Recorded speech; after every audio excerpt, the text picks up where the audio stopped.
எத்தனை காலையில் எத்தனை டைம் ஆகிட்டு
அதெல்லாம் பார்த்துக்கியா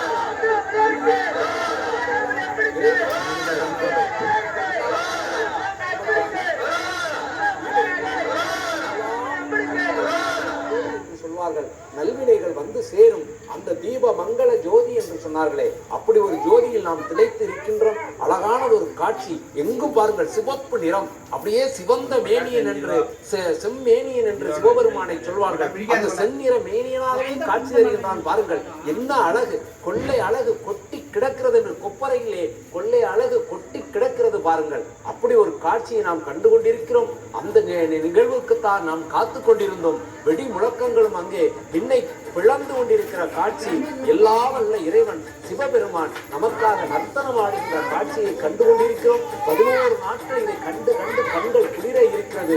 அங்கே பாருங்கள், உண்ணாமலையும் நம்முடைய அண்ணாமலையும் விட்டிருக்கிற காட்சியை பாருங்கள். கிளியை கையிலே வைத்திருக்கின்றார். நாம் சிவந்த வீரியனாக இருக்கின்ற சிவபெருமானை கண்கொள்ளா காட்சியாக கண்டு கொண்டிருக்கிறோம். அப்படிப்பட்ட சிவபெருமானுடைய பெரும் கருணை நமக்கு கிடைத்திருக்கிறது. எல்லா வளமும் கார்த்திகையிலே நம்ம பெற இருக்கிறோம். நாம் கார்த்திகை முடிந்தபின் மார்கழி வரும், மார்கழிக்கு பின் தை வரும். தை பிறந்தால் வழி பிறக்கும் என்று சொல்வார்கள். அந்த தை பிறப்புக்காக நாம் காத்திருக்கிறோம். சிவன் நம்முடைய தேவர்களுக்கெல்லாம் இந்த நாள் மார்கழி மாதம் விடியற்காலை என்று சொல்வார்கள். ஆனால் கார்த்திகை மாதத்தை அந்த பிரம்மமுகூர்த்தம் என்று சொல்வது போல் சொல்வார்கள். அந்த கார்த்திகை மாதத்தில் நாம் விழித்திருந்து அருமையாக அந்த சிவபெருமானுடைய அருளை இன்று கண்குளிர பார்த்திருக்கிறோம். கண்கள் இரண்டும் என்ன தபம் கண்கள் இரண்டும் அவன்களை கண்டு கழிப்பன ஆகாது என்று திருவாசகம் சொல்லும். அந்த கழித்திருக்கிறது அந்த கண்கள் இரண்டும். அந்த கண்களுக்காக நாம் ஒரு புண்ணியம் செய்திருக்கோம். இந்த கண்ணை கொடுத்த இறைவா, என்னை வணங்க கைகளை கொடுத்த அந்த சிவபெருமான் இந்த தலையை உன்னை வணங்குவதற்காக கொடுத்திருக்கிறான். அவன் அருளாலே அவன் தாள் வணங்கி என்று சொல்றார்களே, அப்படிப்பட்ட சிவபெருமான் அருமையாக நமக்கு காட்சி வந்து விட்டார். அவனுடைய அருள் நம்மளுக்கு கிடைத்து விட்டது. இனி என்ன வேண்டும்? நமக்கு ஒன்றும் வேண்டாம். இறைவா, உன் திருவடிதான் வேண்டும். உன் திருவடியை நாங்கள் பெற்றுவிட்டோம். திருவடி கமலங்களை தாங்கி இருக்கின்ற அந்த அம்பாள், அற்புதமான அந்த பூமி தாய், நமக்கு நாம் செய்வனெல்லாம் பொறுத்து நமக்கு அருள்வார்கள். ஒருவர் கை கூப்பி வணங்குகிறார். அதுவே தீபம் போல் இருக்கிறது, சிவபெருமான் போல் காட்சி தருகிறது.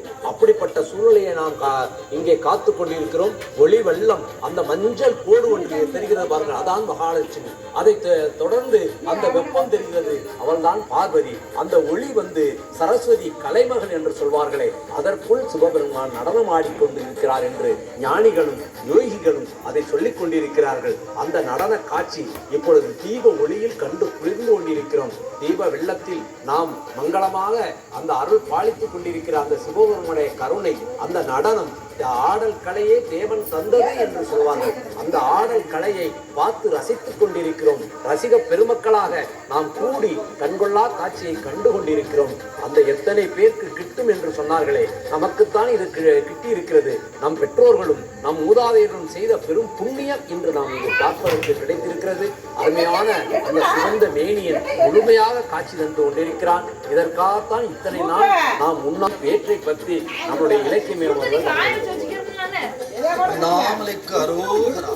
மிகச் சிறப்பாக, மிக அற்புதமாக, மிக அருமையாக தீப திருவிழா நிறைவேறி இருக்கிறது.